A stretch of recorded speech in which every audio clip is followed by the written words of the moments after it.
My name's Murray. I've been in Ukraine since 2022, just after the war started. My current position is Company Commander of AWOL Company and 1st Squadron of the International Legion Defense Intelligence of Ukraine. So if I had some hip pocket advice for someone who's interested in coming to Ukraine, I would definitely say first order of business is get your mental right. Make sure that your headspace is correct for coming in here. You're not going to, it's not like a walk in the park, nor neither military service nor the process of coming over here or going through the intake and traveling around. If you're not familiar with world travel as an individual, it can be a bit of culture shock. The worst thing that you can do is show up over here and be like, oh, this is not for me. In that first week, right?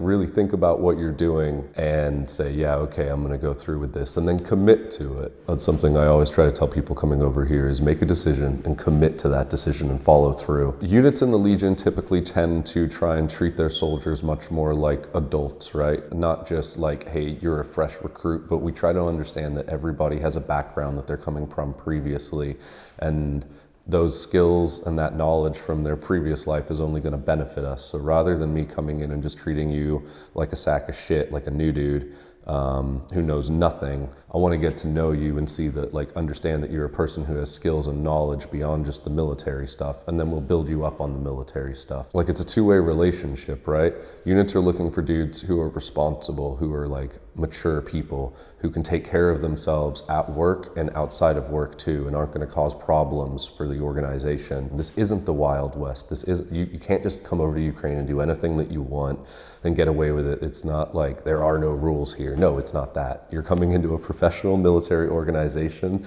There are rules and there will be expectations of you during your service. And if you think that you are somehow exempt from those expectations, reality is going to be harsh and pretty unforgiving. But that shouldn't be anything new to someone who is a proper, mature adult. So come over understanding that though. So that's a big part of it. But then the flip side of that is true. We treat people with the respect that they deserve, being a well-behaved, mature adult. And as such, I'm not gonna sit there and scream at you all the time. If you're not doing something exactly perfect, I'm gonna talk to you hey man, this is how you can do that better, or something.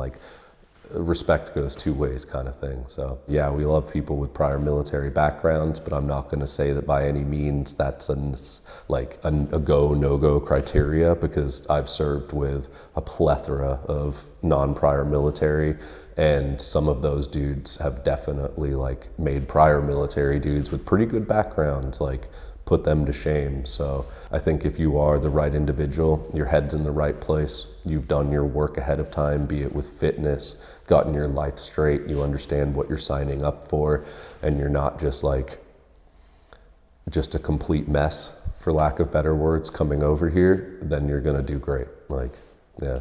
So in terms of roles that we're recruiting for, I'll start there. We are always looking for skilled drone pilots or people who are drone engineers, for example, not just flying, but building and developing the new technology with drones is huge. And learning, and people who know how to implement that. Any infantry dudes who have worked in multiple roles, be it as machine gunners, riflemen, you have a reconnaissance background, you have an assaulting background, maybe you have other infantry related skill sets like combat engineers or sappers. With the direction that the mine threat is going in the war and the introduction of drone laid mines and whatnot, being a sapper is a highly sought after skill out here. You're constantly working, so guys who are comfortable with explosives are highly sought after. Medical personnel cannot get enough medical personnel. Even snipers are highly sought after still. The direction of the war changes over time, right? And it depends highly on what AO you're working in.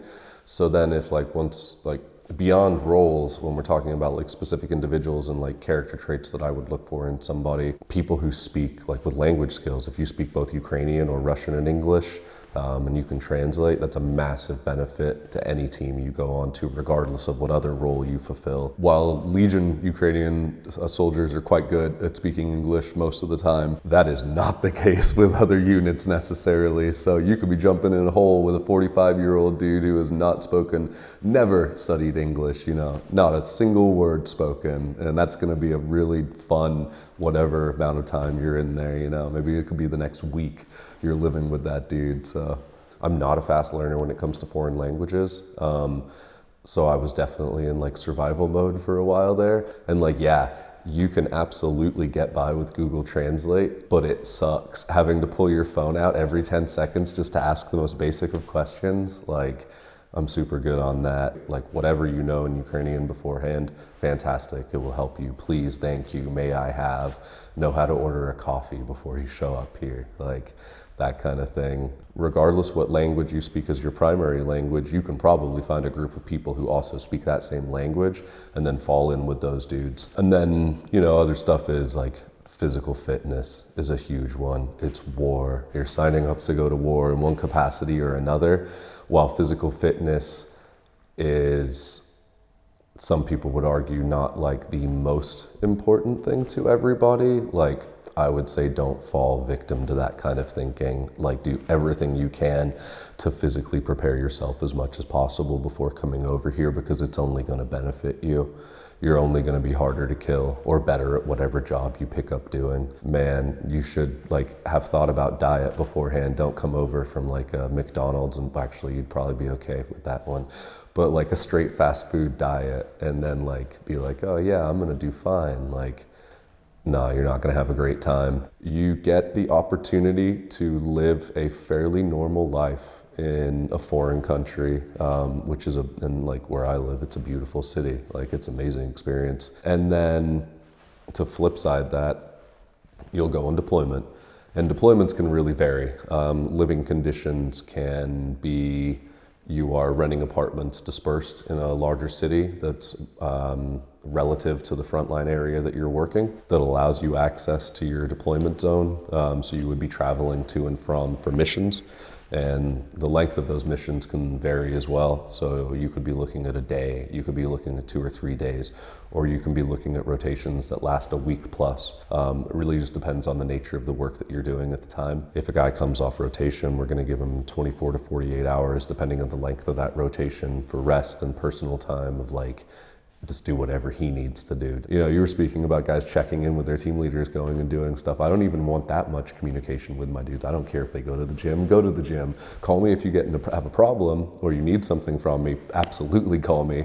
But otherwise, like, you're an adult, so do your own business, you know? And then after that, we'll start bringing dudes back into the training that we've got going, because we're always going to the range while we're on deployment. There's always something needs doing, like someone's going to mess with their rifle, have to go zero. Someone's going to have a new piece of kit they need to test, or we have new TTPs or tactics that we want to test, or we're developing something like a new procedure for doing stuff. So we'll go work that. Or it's just like skills and drills, man. It's all the fundamentals. So we go to the range and do that kind of thing a lot. Just get back to basics, because those skills are paramount to survival for sure. But not just like shooting, but like medical, explosives, like movement and patrolling, everything, you know, drones. So, but I digress. So train. Dudes train a lot while they're on deployment. So last year I received my citizenship. So I have both Ukrainian and American citizenship. I wouldn't say like I was seeking it per se, because at the time that I was interested in the citizenship, the criteria wasn't quite clearly set. I mean, this was quite some time ago, like over a year ago, that I even thought about getting citizenship. So when we applied, it was kind of just a like, hey, who would be interested in getting citizenship?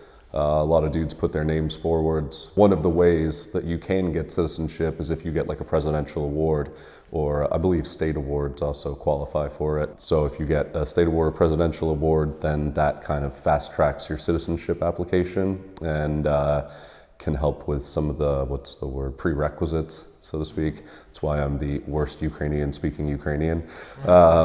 So that helped me with the process. I was able to apply for that, as opposed to, I believe it's waiting 3 years of service without any kind of award benefits. 3 years. Yeah. Not everybody came over here and was like, you know what, I'm determined to get citizenship, because a lot of us who have gotten this first like wave of citizenship have been here since the early days. So I think guys just came over then for a bit more for like the effort and stuff. Citizenship wasn't in their minds at the time. And now it's like this really cool kind of like, oh, well, I wasn't really like working for that, but it's this awesome benefit that really is like really impactful in your life over here. So yeah, a lot of dudes are getting it. And then there are guys who have come over here now that we're seeing who are specifically working towards getting their citizenship, which is also a really cool thing. I've got guys who are bringing their families over and stuff, or know guys who are doing that. And that's a pretty cool thing to see. It just speaks to the longevity that people want to remain in Ukraine.